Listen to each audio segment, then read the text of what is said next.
BBC বাংলার সূত্রমতে mister Jonathan ধর্মপ্রচারের কাজে জাপানের ইয়োকোহামা শহরে থাকতেন। তার স্ত্রী এলিজা গোবলে হাঁটতে চলতে পারতেন না। স্ত্রীকে ইয়োকোহামা শহর ঘুরিয়ে দেখাতেই মিস্টার স্কোবি 1869 সালে 2 চাকার সামনে হাতল বিশিষ্ট বাহনের নকশা আঁকেন এবং কাঠ দিয়ে তৈরি করেন এটি।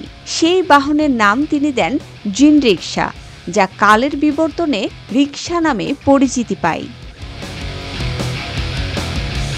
2 চাকার এই হাতে টানা বাহনটি রিকশার প্রাথমিক সংস্করণ হিসেবে যুক্তরাষ্ট্রের পেটেন্ট নিবন্ধন পায়।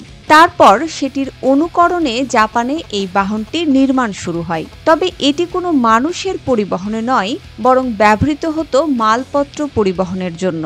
আবার এমনটাও বলা হয় যে 1888 সালে একজন মার্কিন ব্যাপিস্ট রিকশা আবিষ্কার করেছেন।